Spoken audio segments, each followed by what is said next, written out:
إن عدة الشهور عند الله 12 شهرا في كتاب الله يوم خلق السماوات والأرض منها 4 حرم ذلك الدين القيم আল্লাহ তাআলা বলতেছেন যে দুনিয়ার মধ্যে দুনিয়া বানানোর আগে, আসমান বানানোর আগে, জমিন বানানোর আগে, চন্দ্র গ্রহ নক্ষত্র বানানোর আগে, গাছ তরুলতা সমস্ত কিছু বানানোর আগে আমি আল্লাহ তাআলা 12টি মাসকে নির্দিষ্ট করে দিয়েছি। সুবহানাল্লাহ। 12টি মাসের মধ্যে 4টি মাসকে আল্লাহ তাআলা সম্মানিত করেছেন, মহামান্বিত করেছেন, সম্মানিত করেছেন। আরবাতুন হুরম, এই আয়াতের মধ্যে আল্লাহ তাআলা বলতেছেন যে আমি 4টি মাসকে সম্মানিত করেছি। এর মধ্যে আমাদের জন্য যেটা অপেক্ষা করতেছেন সামনে যে মাসটা, এই জুলকাদা মাসের পরে যে মাসটা জিলহাজ মাস, এই জিলহাজ মাসকে আল্লাহ তাআলা সম্মানিত করেছেন। সম্মানিত করার কারণ হলো আল্লাহ তাআলার পেয়ারা মাকবুল বান্দা বান্দি এই মাসে আল্লাহ তাআলার গোলামি করবে এবং আল্লাহ তাআলার ইবাদত করবে। আল্লাহ তাআলার বাইতুল্লাহ যে হজ করবে। জিলহাজ মাসের অনেক গুরুত্বপূর্ণ ইবাদত রয়েছে, যেমন এই জিলহাজ মাসের হজ সম্পন্ন করে বড় হজ, এরকমভাবে যাদেরকে আল্লাহ তাআলা তৌফিক দান করেছেন 7.5 তোলা স্বর্ণ, 52.5 তোলা রূপা যার নিকট রয়েছে বা এর সমপরিমাণ যাদের নিকট অর্থ রয়েছে, তার উপরে জিলহাজ মাসে ইবাদত কুরবানি করবে। ওয়াজিব, তার জন্য ওয়াজিব কুরবানি, সে ওয়াজিব সম্পন্ন করবে, কুরবানি আদায় করবে। আল্লাহ তাআলা এই জিলহাজের কোরআনুল কারীমের কোরআনের আলোকে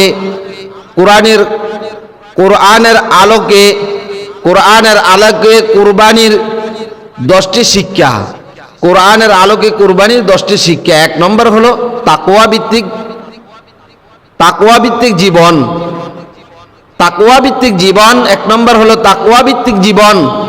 এ সম্পর্কে আল্লাহ সুবহানাহু ওয়া তাআলা পবিত্র মহাগ্রন্থ আল কোরআনের মধ্যে বলতেছেন, ইত্তাকুল্লাহা ওয়া কুনু মা'আস সাদিকিন।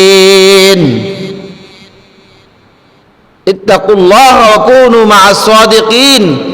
আল্লাহ তাআলা বলতেছেন তোমরা ভয় করো।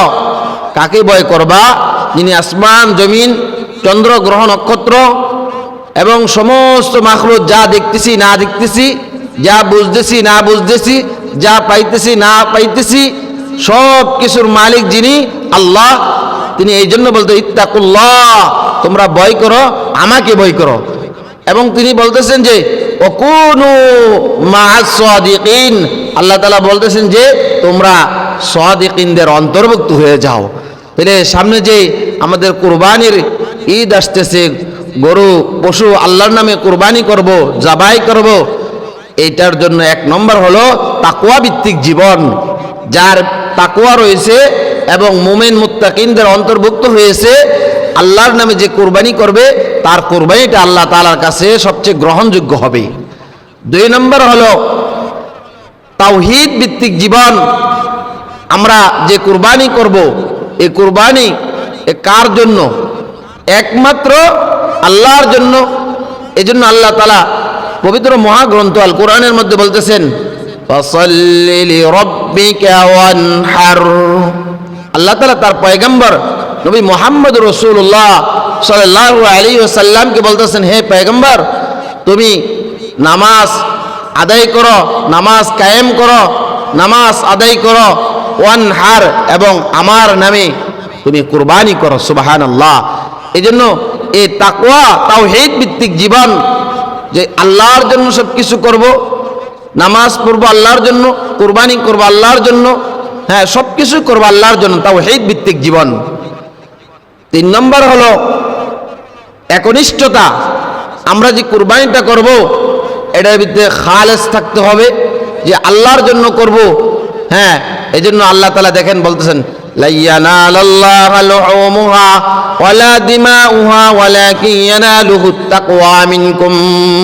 আল্লাহ তাআলা বলতেছেন যে লা ইয়ানালাল্লাহা লুহুমুহা, আল্লাহ তাআলার নিকট, আল্লাহ সুবহানাহু ওয়া তাআলার নিকট, মহান আল্লাহ তাআলার নিকট, যিনি সমস্ত জগতের সৃষ্টি করেছেন, যিনি সমস্ত জগৎকে সৃষ্টি করেছেন, ওই আল্লাহ তাআলা বলতেছেন লা ইয়ানালাল্লাহা, পৌঁছে না, তোমাদের কিছুই পৌঁছে না। আল্লাহ তাআলা বলতেছেন যে পৌঁছে না, কখনো পৌঁছে না আল্লাহর কাছে, কখনো পৌঁছে না। লা ইয়ানালাল্লাহা, কখনো পৌঁছে না আল্লাহর কাছে, হ্যাঁ, এদের গোশত আর না ওদের রক্ত, বরং তার কাছে তোমাদের পক্ষ থেকে তাকওয়া পৌঁছে। সুবহানাল্লাহ।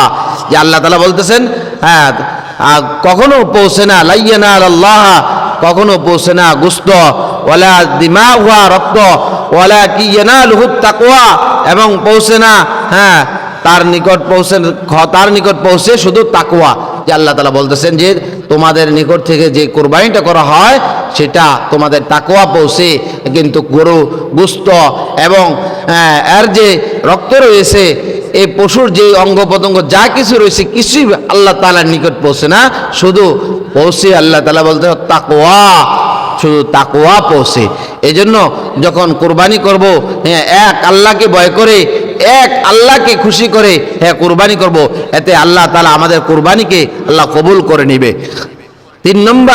4 নম্বর হলো পূর্ণ আত্মসমর্পণ। পূর্ণ আত্মসমর্পণ করব, যে হ্যাঁ, আমি যে আত্মসমর্পণ করতে হবে, যে আমরা করতেছি, যা কিছু করতেছি আল্লাহর জন্য। এই জন্য আল্লাহ তাআলা কোরআনুল কারীমের মধ্যে বলতেছেন পূর্ণ সম্পর্ক হলো ফালাম্মা আসলামাতাল্লাহু লিল জাবিন, হ্যাঁ, অতঃপর যখন তারা উভয়ে অনুগত হয়ে গেল, যখন তারা উভয়ে অনুগত হয়ে গেল, ফালাম্মা আসলামাতাল্লাহু লিল জাবিন, যখনই তারা উভয়ে অনুগত হয়ে গেল।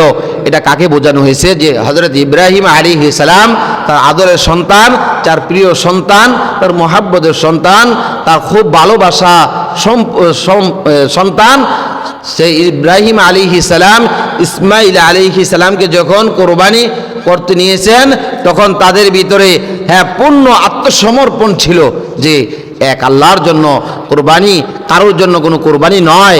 এই জন্য আল্লাহ তাআলা বলেন যে পূর্ণ আত্মসমর্পণ করা।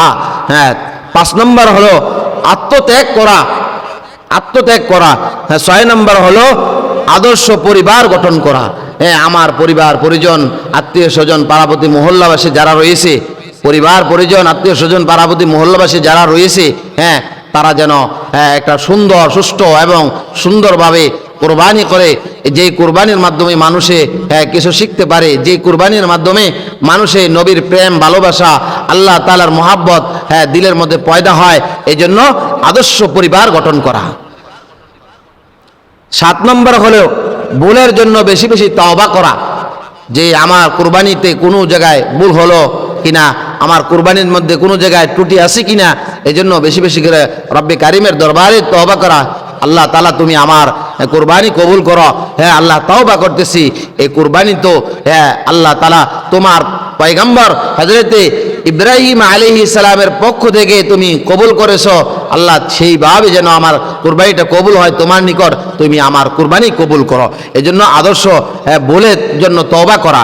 8 নম্বর হলো মৃত্যুর দুয়ারে দাঁড়িয়ে দাওয়াতের কাজ করা। 8 নম্বর মৃত্যুর দুয়ারে দাঁড়িয়ে কাজ করা, যে আমি যে কোরবানি করলাম, হ্যাঁ, আমি ন্যায় নিষ্ঠতার ভাবে এবং ন্যায় ইনসাফের সাথে আমি গরুর গোশ এবং পশুর যে গোশটা রয়েছে সঠিকভাবে, সঠিক নিয়মে, কোরআন এবং সুন্নাহ অনুযায়ী হ্যাঁ আমি কি করব, ন্যায় মৃত্যুর দুয়ারে দাঁড়িয়ে এই সঠিক কাজটা আমি চালিয়ে যাব ইনশাআল্লাহ। 9 নম্বর হলো আল্লাহর নৈকট্য ও সান্নিধ্য লাভ করা, যে আমার কোরবানিটা হচ্ছে এই আল্লাহর জন্য। হ্যাঁ, আমি গরিব মিসকিন রয়েছে, আমার প্রতিবেশী রয়েছে যারা হকদার, তাদেরকে খবর নেওয়া, হ্যাঁ হ্যাঁ তাদের প্রতি খেয়াল রাখা, হ্যাঁ এরকম ভাবে তাদের সাথে তাদের দুঃখ কষ্ট বোঝা। হ্যাঁ, 10 নম্বর হলো দুঃখ আনন্দ ভাগাভাগি করা। এই কুরবানির দিনে মানুষ অনেকে আনন্দ করে, যারা কুরবানি করতেছে আল্লাহর নামে পশু জবাই দিতেছে, তারা অনেকে আনন্দ করে, অনেকে অনেক নিয়ে খুশি আনন্দ করতে থাকে। কিন্তু আশেপাশে আমাদের ভাই বোন বা আত্মীয় স্বজন পাড়াপতি মহল্লাবাসী রয়েছে, তারা অনেকে কুরবানি দিতে পারে না। তাদের দুঃখ যে আহারি কুরবানি যদি দিতাম আজকে একটু আনন্দ করতে পারতাম। এই জন্য আল্লাহর জন্য সব কিছু করবো, দুঃখ আনন্দ সব কিছু আমরা ভাগাভাগি করে নেব।